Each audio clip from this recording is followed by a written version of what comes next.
Bwana akubariki sana.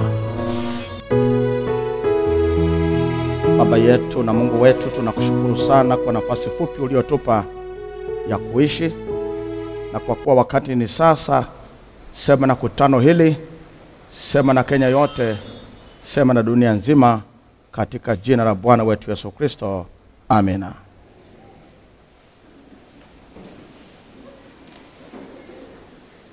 Bwana akubariki, akutie moyo, akuongoze na akufanikishe katika kufikiri, kufanya maamuzi katika siku ya leo, katika kituo chako, mahali unapotutazama, mahali unapotusikia. Aendelee kuzungumza na wewe katika mkutano huu mkubwa unaofanyika hapa Kizingo, katika mji wa Mombasa, pwani ya bahari ya Hindi. Na Mungu afanye muujiza katika siku ya leo, Roho Mtakatifu akipenya katika moyo wako, akiyazungumza maneno kwa utaratibu sana, na kuyafanya yapate mvuto wa kueleweka katika vituo, katika makanisa ambayo umetoa siku ya leo kutazama, katika wale mnaosikiliza katika redio, mlio katika mitandao ya kijamii, mahali ulipo, jua ya kwamba Bwana anasema nawe na anasema na moyo wako, na kukuomba ufanye maamuzi. Usiache, maana anasikia hata sasa ombi lako. Mchana wa leo ni mchana pekee ambao Bwana anakwenda kusema nasi katika mambo makubwa sana ya historia yetu. Wakati ni sasa. Pengine wananiuliza kuna somo gani siku ya leo? Tumekuwa na mkutano siku 7 zimepita sasa, na yako maswali makubwa ambayo watu wa Mungu wamekuwa wakiuliza, yanajibiwa. Na yako maswali makubwa zaidi ambayo yamepita kwa mhubiri. Na siku ya leo, katika asubuhi hii nzuri hadi mchana, Bwana anatupa muda wa kuyatazama haya mwitikio wa watu, the response of our people who have been viewing and listening. Ni muda mzuri kabisa wa kuventure kwenye haya mambo makubwa. Mtu mmoja ambaye ameuliza maswali mawili, wako watu kama 3 hivi. Yuko anayetoka Garissa, mimi sijui yuko wapi, lakini anasema nipo Garissa, nimekusikiliza vizuri juu ya ukuu wa Yesu Almasihi, lakini naona ni zaidi ya tunavyomuelewa sisi. Bwana akubariki muulizaji wa swali. Umekuwa mfuatiliaji mzuri na umegundua maelezo ya mkutano huu yanazidi maelezo ulioyazoea. Hilo unapata credit. Bwana akubariki. Lakini unaendelea. Tunachojiuliza, mbona unapomtaja huyu Yesu usemi amani ya Mwenyezi Mungu iwe juu yake, kama sisi tunavyomtaja yeye na mitume na manabii wengine?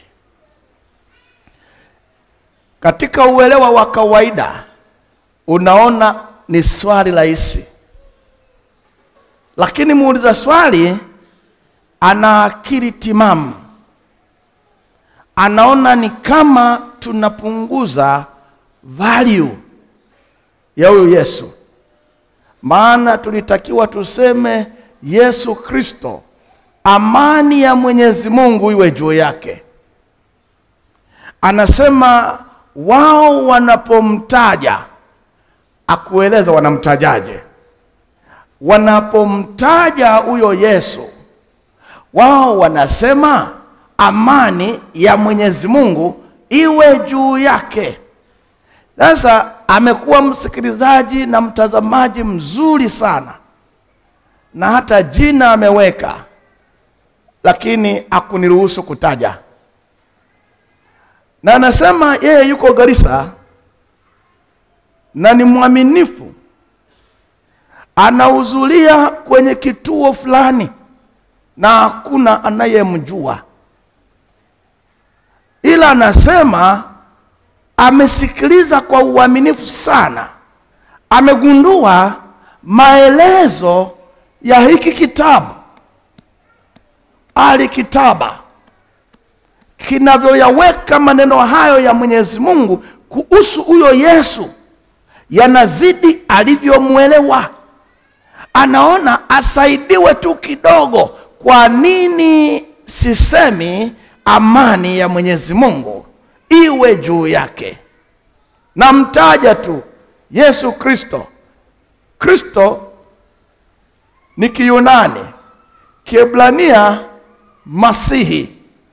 Sawa na kusema Yesu ni Kiyunani, Yoshua ni Kiebrania, lakini Yoshua ndio Yesu kwa lugha. Sasa anasema sisi tunapomtaja huyo Yesu tunampa heshima. Wewe umemtaja kwa viwango vya juu, umemweleza, nimemuelewa, lakini mbona au mpi heshima yake, au mpi hadhi yake, umpi status yake, kama mtu anavyomuita mtu mchungaji. Wengine wanataka watajwe mchungaji, daktari. Sasa na mwingine nilimuona alikuwa na shahada 3, akawa anatajwa mchungaji, daktari. Watu wengine na mgogoro na mambo haya. Huyu naye anapata mgogoro, anataka ile status, ile heshima yake iwekwe juu yake, anataka majibu. Na swali ni refu, kwa hiyo ana maswali mawili, na nikaona kwa kuwa baadhi ya maswali ni yanahusu mkutano moja kwa moja, na ni sehemu ya watu kujua ukuu na ubora wa Bwana Yesu. Yesu anatajwa kwenye madhehebu mengi.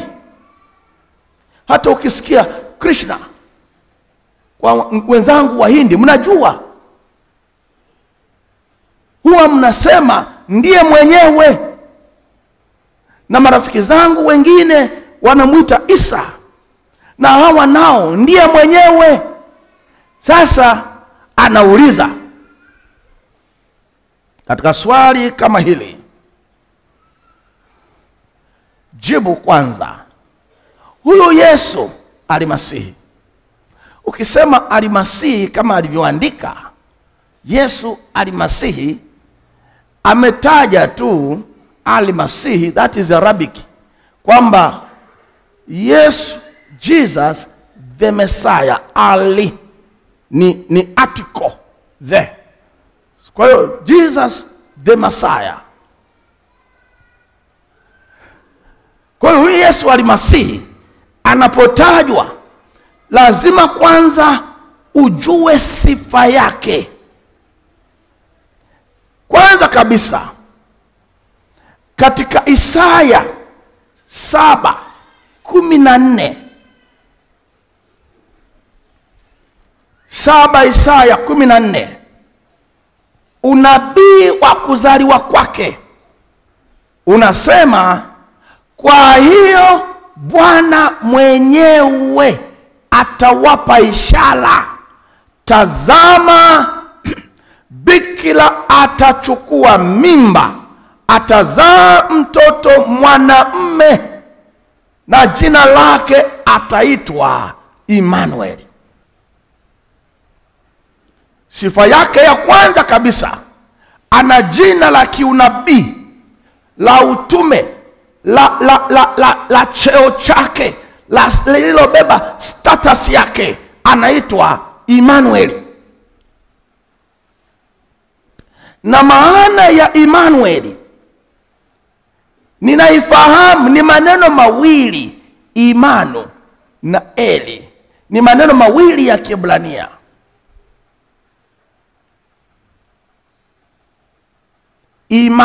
Immanueli, Eli Mungu, Imanu pamoja nasi. Lakini nikifafanua kwa lugha nitapunguza hadhi ya Biblia. Biblia inajitafsiri. Nenda Mathayo 1:20. Neno la Bwana linasema, basi alipokuwa akifikiri hayo, huyo ni Yusufu, tazama malaika akamtokea katika ndoto. Yusufu ndiye alikuwa mchumba wa Mariam, na akiwa amekubali kumwacha Mariam, akashushwa wahai na malaika akauleta,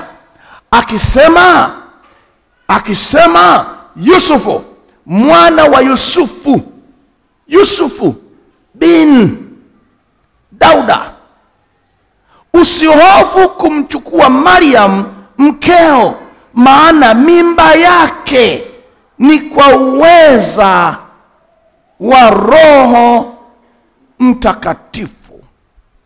Roho Mtakatifu, Ruah al-Qudus, Roho Mtakatifu. Katika aya 21 anasema, naye atazaa mwana, nawe utamuita jina lake Yesu, maana yeye ndiye atakaye wakomboa watu wake na dhambi zao. 22. Hayo yote yamekuwa ili litimie andiko lilonenwa na Bwana kwa ujumbe wa nabii akisema, tazama bikira atachukua mimba, naye atazaa mwana, nao watamuita jina lake Immanueli, yaani Mungu pamoja nasi. Kwa rafiki yangu uliyeleta swali, heshima ya kwanza unaotaka kuitambua, yeye mwenyewe ni Mungu aliyekuja kukaa nasi. Na wewe unasema amani ya Mwenyezi Mungu iwe juu yake.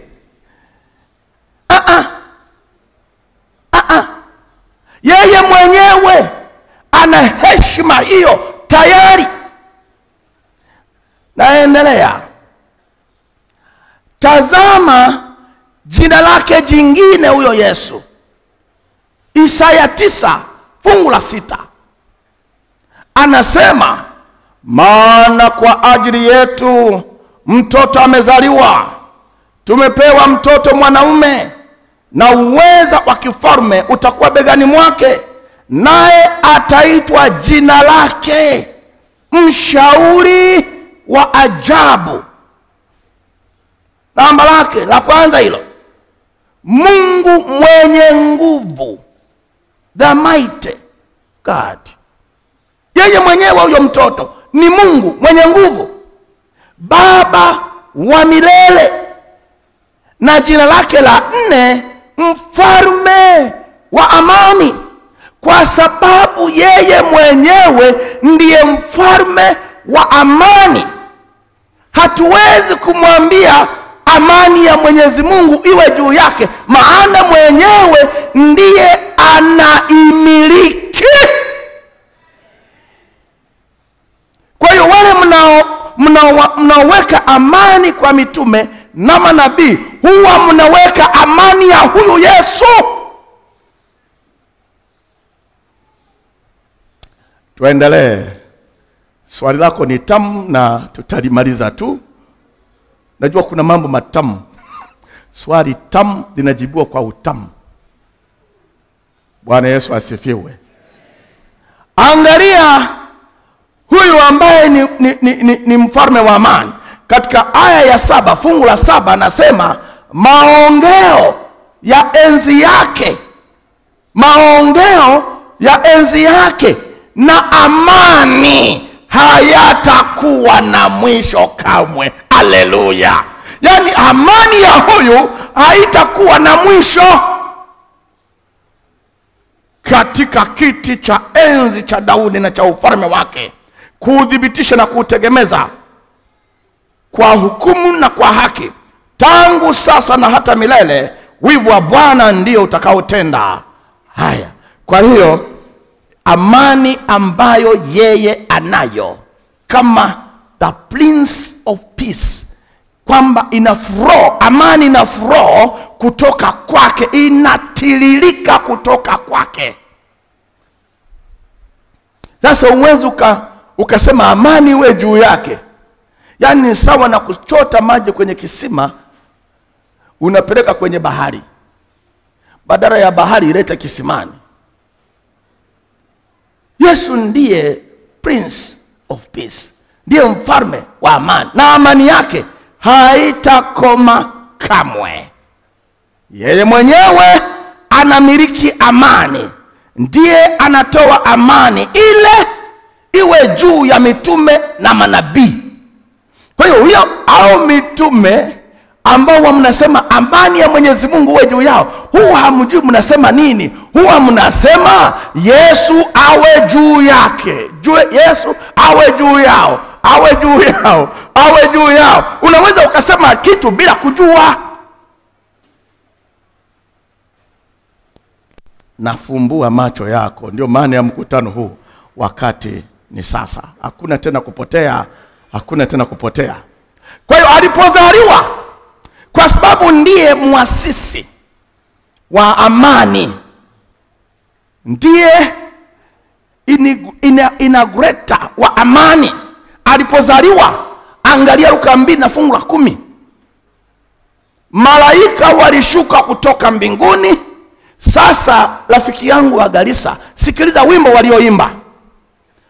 Fungu la 10, malaika wanawaambia wafugaji, msiogope, kwa kuwa mimi nawaletea habari njema ya furaha kuu itakayokuwa kwa watu wote. Maana leo katika mji wa Daudi amezaliwa kwa ajili yenu Mwokozi, ndiye Kristo Bwana.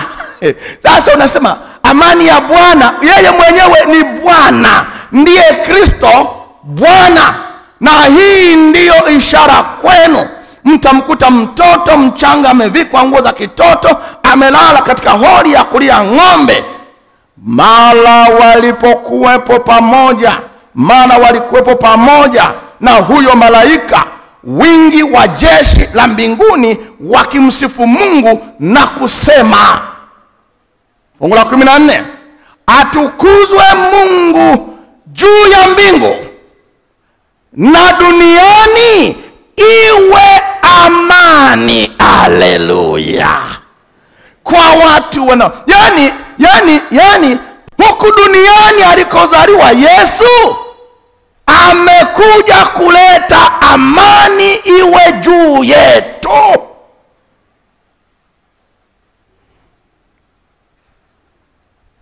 Kwa hiyo anaomba sasa, yeye aombe ni sawa na Myahudi.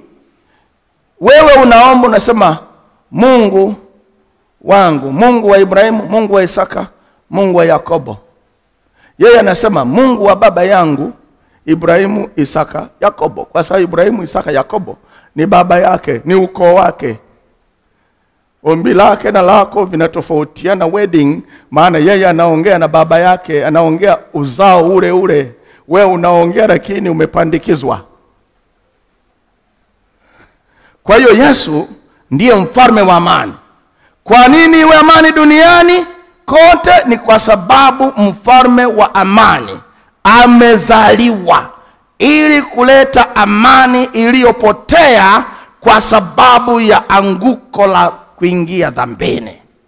Amekuja Na katika Yohana 14 na fungu la 27, soma hapo.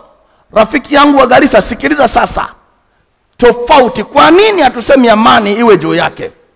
Anasema amani na waachieni, amani yangu, yani anaiposesi, amani yangu na wapa, ni wapavyo mimi, si kama ulimwengu uwapavyo. Msifadhaike mioyoni mwenu, wala msiwe na woga.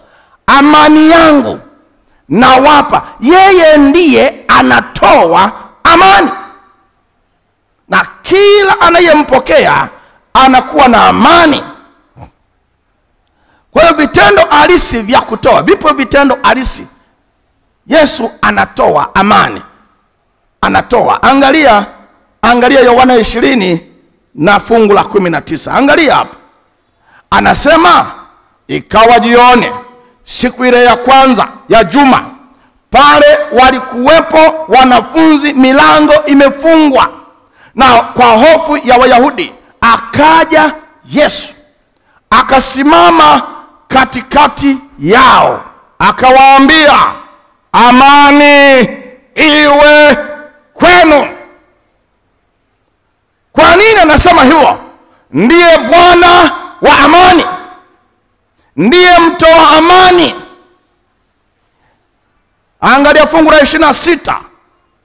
Anasema basi baada ya siku 8 wanafunzi wake walikuweko ndani tena, na Tomaso pamoja nao.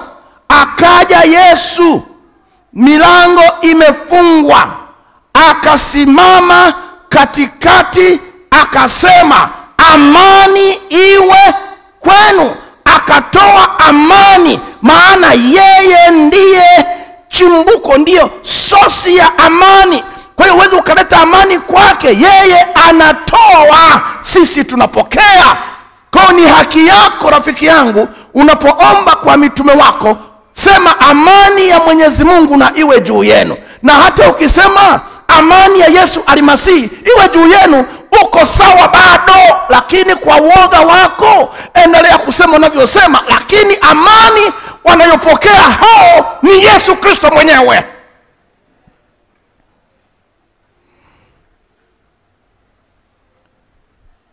Huyo ndio Yesu.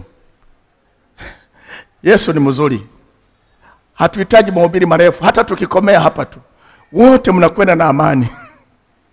Wagonjwa wanapata amani, maana na wagusa magonjwa yanaondoka.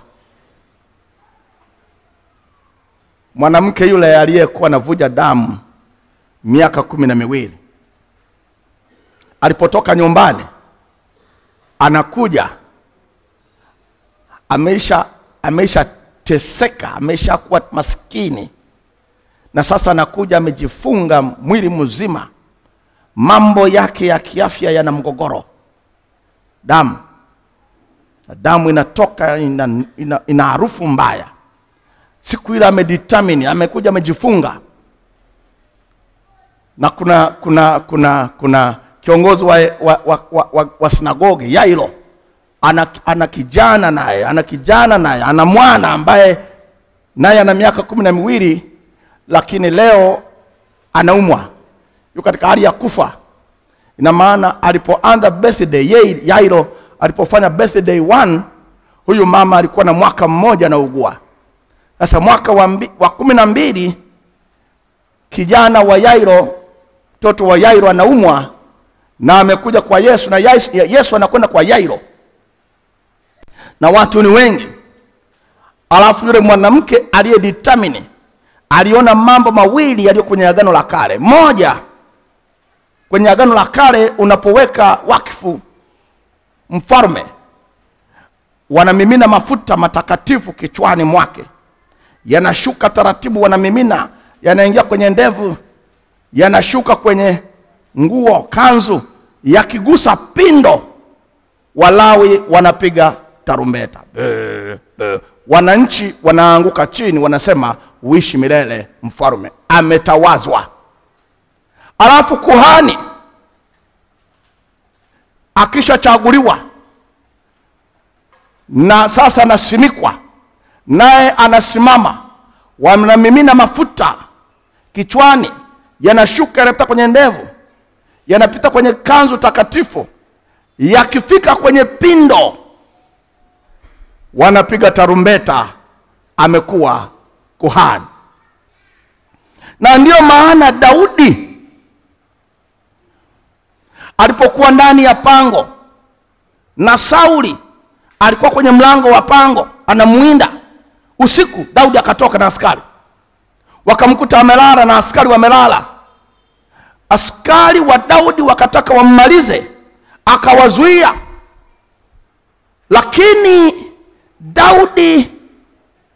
Daudi akaenda akakata pindo la vazi lake, alafu akaondoka akapanda mlimani. Biblia inasema roho akamchoma moyo, akapiga kelele, Sauli, Sauli! Askari wakaamka wakasema, nani anayemsumbua mfalme? Daudi akasema, nyinyi sio walinzi shujaa, angalia mapindo ya vazi la mfalme ninayo hapa, kama ningelitaka kumuua ningelimuua, lakini tuma kijana aje yachukue. Kwa nini anakuja kuyarudisha mapindo? Kwa sababu hiki kilichokatwa ndio ilikuwa heshima na cheo cha ufalme. Sasa amekirudisha, hataki ufalme wa mabavu. Lakini umkumbuke Sauli alipomshika Samueli na kushika vazi lake na mapindo yakakatika, alafu kuhani akasimama akamwangalia akasema, ufalme wako umeisha, amepewa jirani yako aliye mwema kuliko wewe. Kwa sababu mapindo haya yaliwakilisha ufalme, yaliwakilisha ukuhani. Mwanamke huyu akijua hiyo theology, alipokuja akapita akaenda akagusa pindo la Yesu, alikuwa ameamini kwamba Yesu ndiye kuhani mkuu halisi, na Yesu ndiye mfalme wa wafalme, na Yesu akasimama.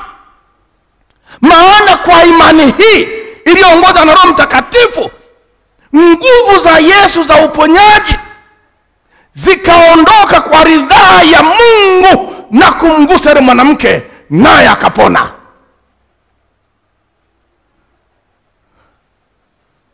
Mamlaka ya Yesu ni kuu, wala hatuwezi kusema amani ya Mwenyezi Mungu iwe juu yake. Yeye mwenyewe ndiyo amani. Angalia Marko 4 na fungu la 37. Angalia Marko 4. Tunaanza 37. Anasema 37,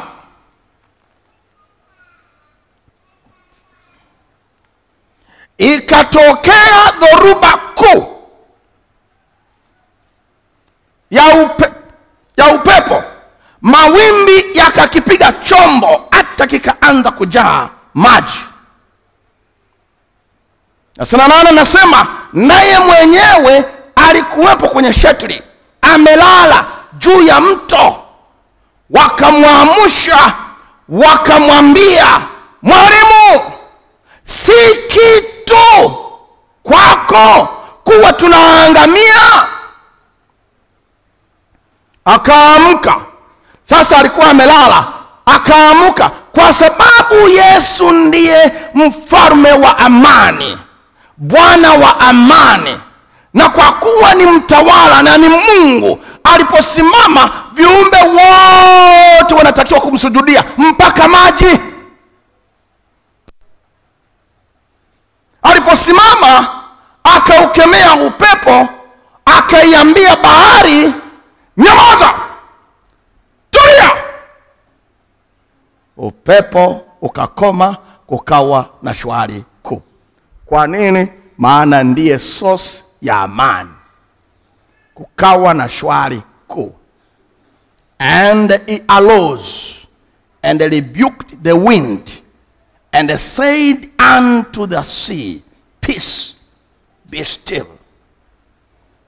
And the wind ceased, and there was a great calm. Peace, be still. Why? Because he himself is a prince of peace. Kwa hiyo hakuna vurugu. Akisimama, viumbe wote wananyamaza, mpaka maji yanamtambua. Anaweka amani baharini, inatulia. Ana uwezo wa kuweka amani kwenye ndoa yako, kwenye ajira yako, kwenye kazi yako. Ana uwezo wa kuweka amani popote. He has that power, na hakuna anayeweza kumzuia. Huyu anayetoa amani na kuamuru ndiye maandiko yanamuita Bwana Mungu, ambaye anaamuru amani. Soma nami kwenye Isaya 26 na fungu la 12. Anasema, Bwana ataiamuru, Bwana utatuamlia amani, maana wewe pia ni wewe pia uliyetutendea kazi zetu zote. Bwana utatuamlia amani. Kwa hiyo ni Bwana ndiye anayekomandi amani imwelekee mtu fulani. Ndiye huyo tunayemuomba kwamba utupatie amani. Kwa hiyo wale wanaoomba kama swali lako lilivyo, huwa wanamuomba yeye. Huyu ndiye Musa anasema habari zake katika Hesabu 6 fungu la 24 mpaka 26. Neno la Bwana linasema, Bwana akubarikie na kukulinda. Bwana akuangazie nuru ya uso wake na kukufadhili. Bwana akuinulie uso wako. Bwana akuinulie uso wake na kukupa amani. Hilo lilikuwa ni ombi ambalo makuhani wanalifanya baada ya mtu kumaliza maungamo, na sasa wanatoka naye kwenye hema ya kukutania, kwenye malango, wanambariki mtu kwa kusema, Bwana akupe amani. Waliyekuwa wanataka awape amani ni huyo Bwana wetu Yesu Kristo. Ulikuwa unauliza swali, unafikiri nikakujibu kwa maneno mawili, huyo ndiye. Na Yesu akatai kwamba hayo maneno anayosema Musa hayamuhusu. Anasema yananihusu mimi. Yesu, hayo maneno ya Musa ni ya kwako. Wewe ndiye Bwana wa amani. Katika Yohana 5:45 mpaka 47 anasema, soma katika Yohana ile sura ya 5. Nasema kabisa, msizani kwamba mimi nitawashitaki kwa Baba. Yuko anayewashitaki, ndiye Musa mnayemtumainia nyinyi. Kwa maana kama mungalimwamini Musa, mungaliniamini na mimi, kwa sababu yeye aliandika habari zangu. Haleluya. Zile habari za Mungu anayetoa amani ni za kwake. Yesu anakubaliana kwamba hayo yaliyoandikwa na Musa ni ya kwake. Kwa rafiki yangu kutoka Garissa, sisi sote tunaomba amani toka kwa Yesu Kristo. Yeye ndiye amani, na hicho ndicho kilichomleta. Ndicho kilichomleta. Angalia Waefeso 2 fungu la 14 na 15. Kilichomleta Yesu duniani ni nini? Anasema, kwa maana yeye ndiye amani yetu, aliyetufanya sisi sote tuliokuwa wawili kwa mmoja, akakibomoa kiambaza kilichotutenga, naye akisha kuondoa ule uadui kwa mwili wake, ndiyo sheria ya amri zilizo katika maagizo, ili afanye hao wawili kuwa mtu mmoja ndani ya nafsi yake, akafanya amani. Yeye ndiye amani yetu. Tuhitimisheje sasa? Tuhitimishe hivi: ukikubaliana utaokolewa, ukikataa, Yesu anasema katika Yohana 8 na fungu la 24, kwa hiyo naliwaambieni, mtakufa katika dhambi zenu msiposadiki ya kuwa mimi ndiye. Mtakufa kwenye dhambi zenu. Hayo ni maneno magumu. Mtakufa dhambini msipokubali ya kwamba yeye ndiye muasisi wa amani. Tunahitimishaje? Tupokee mafunuo ya kitabu cha Ufunuo. Nenda Ufunuo 1. Tupokee salamu. Sosi ya amani inatoka kwa nani?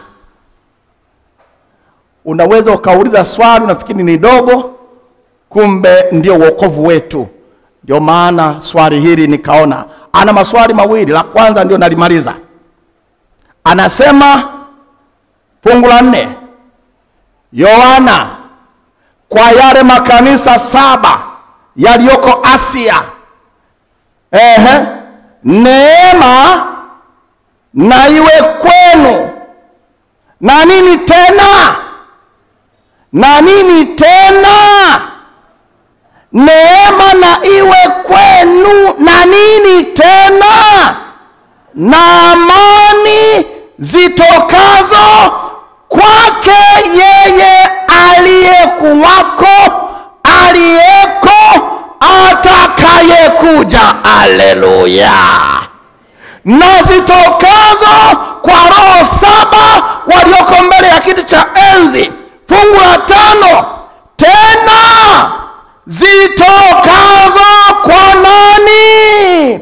Kwa Yesu Kristo, shahidi aliye mwaminifu, mzaliwa wa kwanza waliokufa, mkuu wa wafalme wa dunia, yeye atupendaye na kutuosha dhambi zetu katika damu yake na kutusafisha kwa ufalme wa makuhani wa Mungu, naye ni baba yake na utukufu na ukuu na yeye hata milele na milele. Na watu wote waseme amina. Amani, mwenye amani ndiye huyo. Salamu kutoka mbinguni, kutoka kwa Yesu Kristo.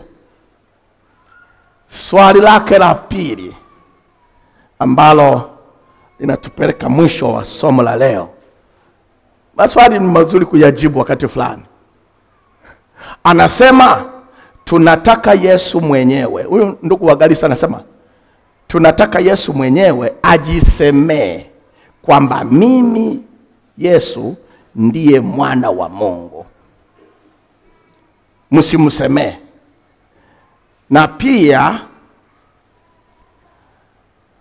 mwana wa Mungu na Mungu au baba yake aseme kwamba huyu Yesu ni Mungu.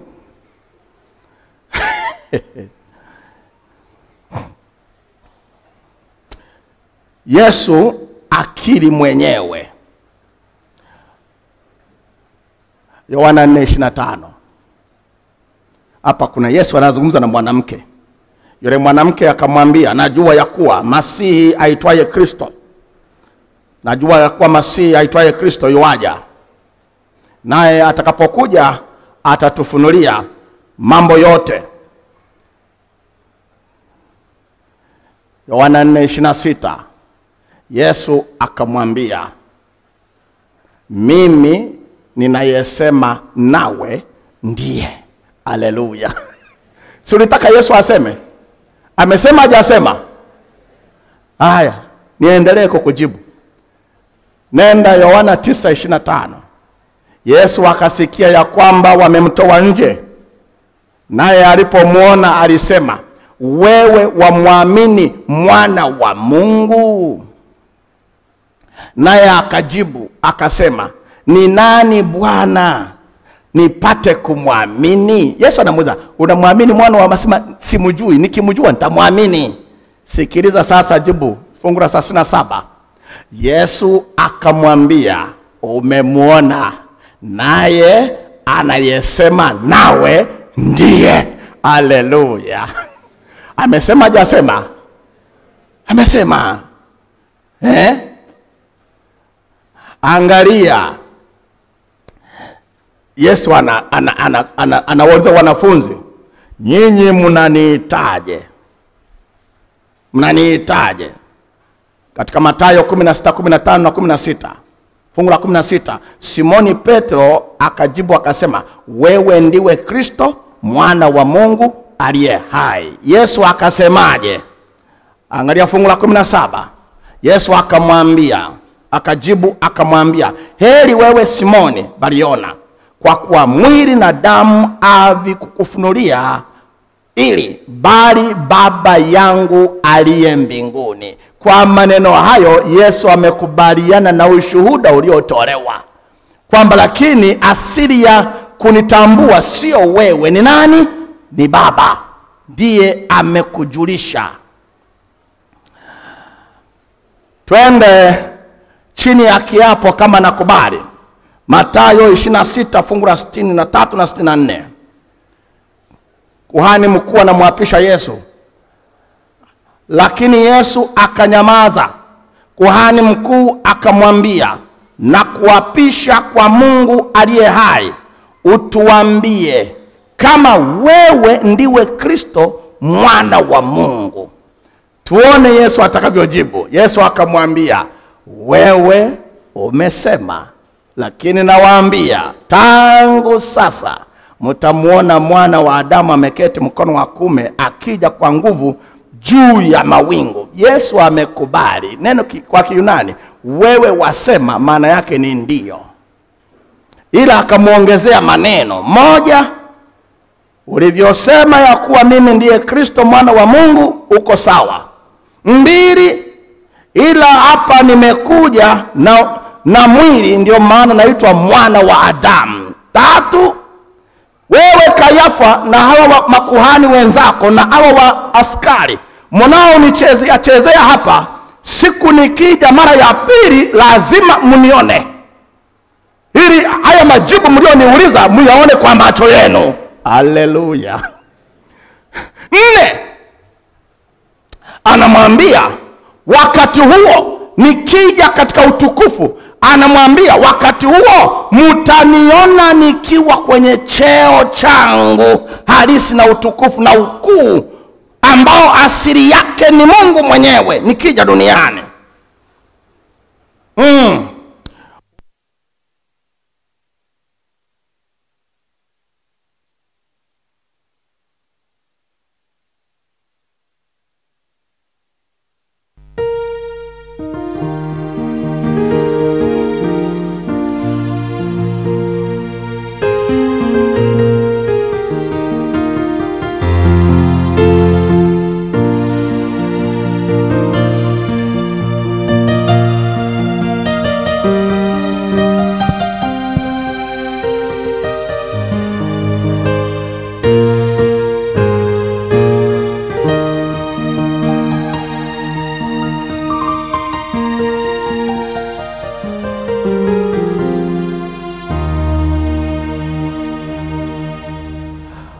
Umesema Baba amtangaze kwamba yeye ni mwanae na ni Mungu. 1 Mathayo 3:17 anasema, na hata sauti kutoka mbinguni ikisema, huyu, ikaja sauti kutoka mbinguni ikisema, huyu ni mwanangu mpendwa ninayependezwa naye. Kwa hiyo Baba amesema. Alipokuwa mlimani, Baba alishuka tena akasema. Mathayo 17:5 alipokuwa katika kusema, tazama wingu jeupe likawatia uvuli, na sauti ikatoka katika ile wingu ikisema, huyu ni mwanangu mpendwa anayependezwa naye, msikieni yeye. Baba amesema. Unataka baba amtangaze Yesu ya kwamba ni Mungu, aseme yeye kabisa. Nenda Waebrania 1 na fungu la 8. Tutaanzia hapo. Angalia, anasema, lakini kwa habari za mwana asema. Yani baba sasa anaongea mwenyewe. Anasema kwa habari za mwanae, kiti chako cha enzi. Angalia Biblia yako, kuna koma hapo. Kiti chako cha enzi, Mungu. Kwa hiyo baba amemuita Yesu Mungu. Kiti chako cha enzi, Mungu, ni cha milele na milele, na fimbo ya ufalme wako ni fimbo ya adili. Nenda fungu la 9. Umependa haki, umechukia maasi. Kwa hiyo Mungu wako. Mungu ziko mbili. Mungu anaongea, Mungu Baba anaongea na Mungu Mwana. Kwa hiyo Mungu ziko mbili hapo. Kwa hiyo Mungu wako. Baba, asante kwa kukata mzizi wa fitina.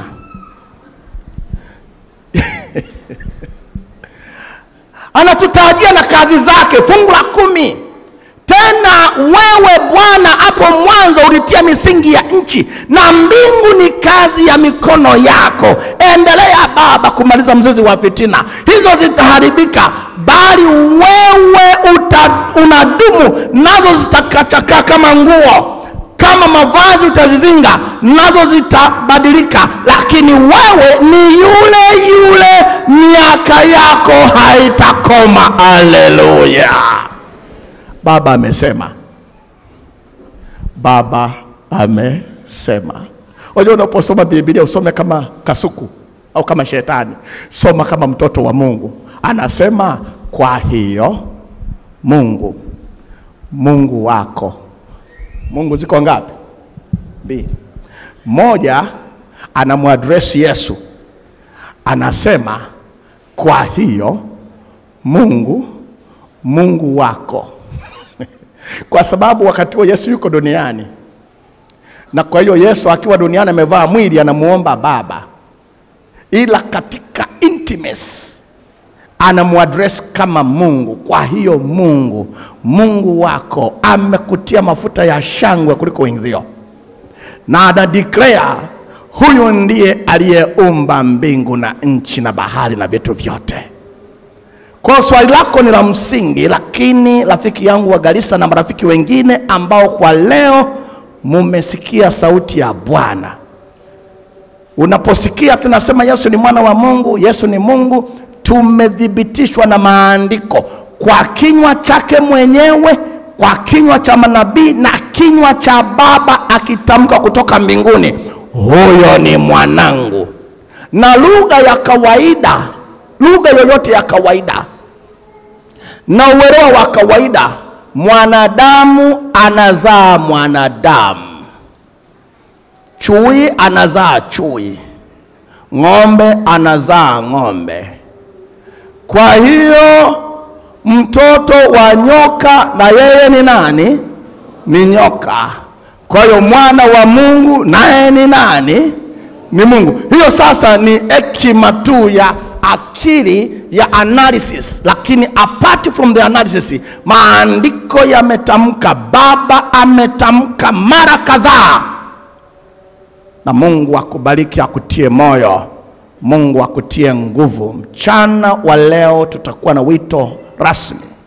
Kama umefanya maamuzi unataka ubatizwe, fanya maandalizi sasa. Wakati maskwaya inaimba, wewe katika moyo wako tafakari namna Bwana atakavyo kuja na ulivyojiandaa. Na kama ulikuja kata shauri sasa. Na rafiki yangu wa Garissa, kwa kuwa umepata majibu, yatumie kwa uaminifu majibu hayo ya kuongoza kufanya maamuzi. Na katika vituo vingine fanya maamuzi, na hapa tulipo Kizingo endelea kufanya maamuzi. Bwana akubariki unapotafakari, na tutakuwa na wito mchana wa leo mkubwa kwa ajili ya wanaokuja kwa Yesu kama Bwana na Mwokozi wao, katika jina la Yesu. Amina.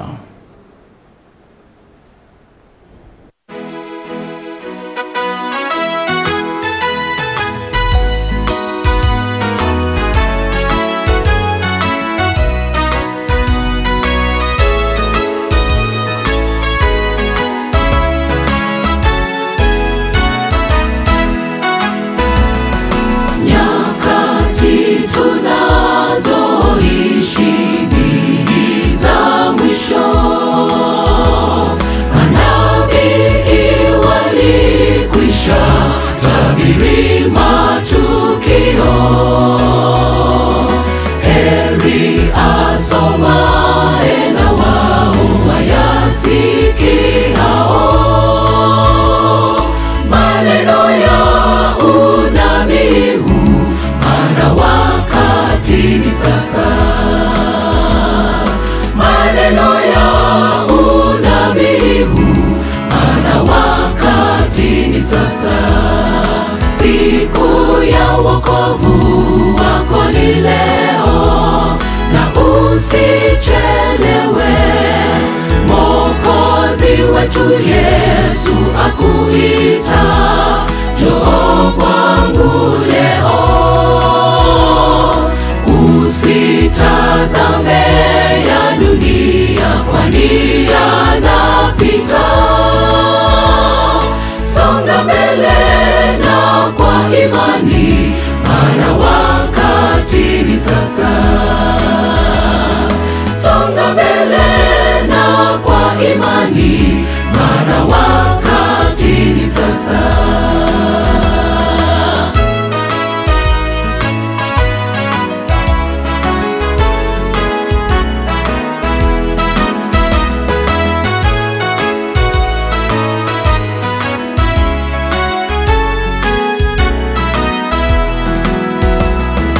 Yesu Kristo aliahidi atarejea.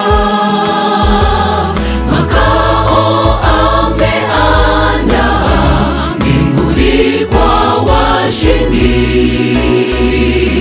Maovu, shida za dunia yote yatakwisha.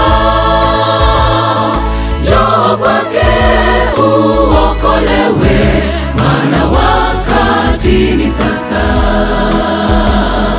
Njoo kwake uokolewe, maana wakati ni sasa. Siku ya wokovu wako ni leo, na usichelewe. Mwokozi wetu Yesu akuita, njoo kwangu leo.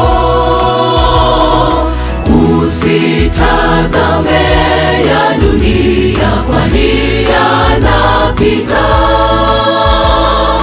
Songa mbele na kwa imani, maana wakati ni sasa. Songa mbele na kwa imani, maana wakati ni sasa. Usichelewe. Songa mbele na kwa imani, maana wakati ni sasa.